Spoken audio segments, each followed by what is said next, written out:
Morning students. कल बेटा हमने 7th क्वेश्चन तक का रिवीजन कर लिया था फर्स्ट चैप्टर का। आज हम 8वें क्वेश्चन से शुरू करेंगे। अपने अनुभव के आधार पर रिक्त स्थानों की पूर्ति कीजिए। प्रत्येक वर्ग के पहले, तीसरे, पांचवें वर्ण के उच्चारण में हवा कम निकलती है, उसे हम क्या कहेंगे? अलप प्राण। और दूसरे और चौथे वर्ण के उच्चारण में हवा अधिक निकलती है, उसको हम महाप्राण कहते हैं। क्वेश्चन नंबर 9 है बेटा। नीचे दिए गए शब्दों को ध्यानपूर्वक बोल बोल कर पढ़िए और लिखिए कि संयुक्त व्यंजन के रूप में आए व्यंजन कौन से नंबर के वर्ण हैं और वे अलप प्राण हैं अथवा महाप्राण।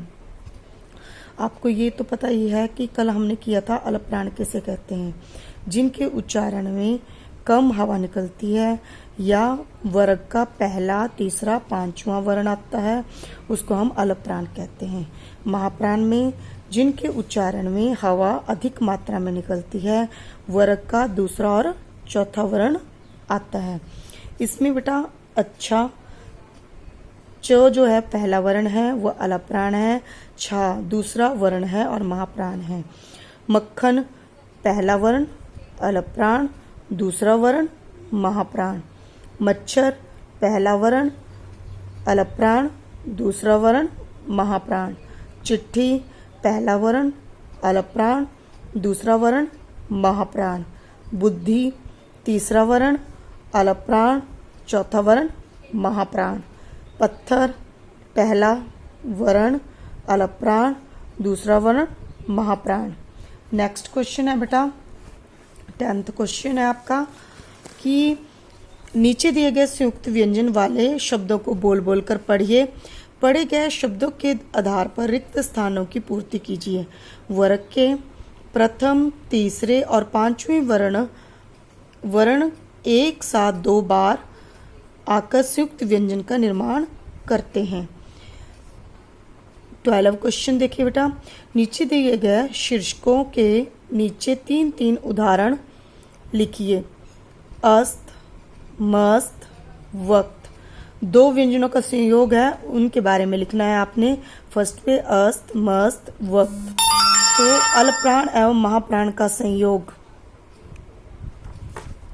मक्खी, लट्ठा, शुद्ध। श के साथ ट ठ का अण का संयोग। वैष्णव, विशिष्ट, विशिष्ट, प्रकाष्ठा। द्वित्व व्यंजन रस्सी, धक्का, पक्का, गुस्सा। 13 क्वेश्चन है आपका। नीचे दिए गए शब्दों के बहुवचन रूप लिखिए। फुलझड़ी, फुलझड़ियाँ। पतंग, पतंगे। जलधारा, जलधाराएं। बादल में, बादलों में। चेहरे पर, चेहरों पर। रंग के, रंगों के। नीचे दिए गए शब्दों के शुद्ध रूप लिखिए।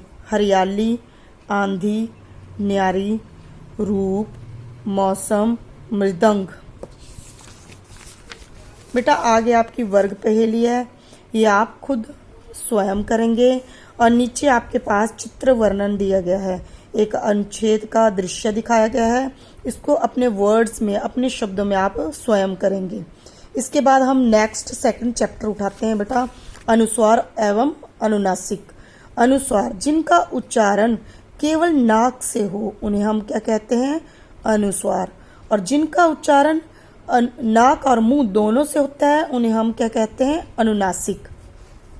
इसमें फर्स्ट क्वेश्चन है, ऊपर दी गई पंक्तियों में से उन शब्दों को छांट कर लिखिए जिसमें अनुस्वार अथवा अनुनासिक चिन्हों का प्रयोग हुआ है। तो इसमें लिखिए बेटा संगीतकार, अनुस्वार वाले शब्द लिखिए। संगीतकार, संवाद, मंच, कंधे। अनुनासिक वाले शब्द में हंस, पहुंच, दांत, संभाल। नीचे दिए गए शब्दों में उचित स्थान पर अनुस्वार चिन्ह लगाइए। सिर्फ आपने अनुस्वार चिन्ह लगाना है। प्रशंसा श के ऊपर, संवाद स के ऊपर, व्यंजन य के ऊपर, स्वयं य के ऊपर, जंगल ज के ऊपर, आनंद न के ऊपर। नीचे दिए गए शब्दों में उचित स्थान पर अनुनासिक चिन्ह लगाइए। पहुंचते ह के ऊपर लगाना है अनुनासिक। हंसी ह के ऊपर लगाना है। बंधवाने ब के ऊपर अनुनासिक। धुआं ध के ऊपर अनुनासिक। कांपना का के ऊपर अनुनासिक। महंगा ह के ऊपर अनुनासिक। नीचे दिए गए शब्दों में उचित स्थान पर अनुस्वार अथवा अनुनासिक चिन्ह लगाइए। संभव, फांदना, गूंजती, सुगंध, श्रृंगार, आंसू। बेटा ये जो मैंने क्वेश्चन आपको 4 करवा दिए उनको आप इसी से मैच करके अपनी बुक पे नोट कर लेंगे। इसकी पीडीएफ में इसमें अनुनासिक चिन्ह नहीं आ रहा है इसकी पीडीएफ में, तो उसके लिए मैं क्षमा मांगती हूँ। आप खुद उसको स्वयं करें। धन्यवाद।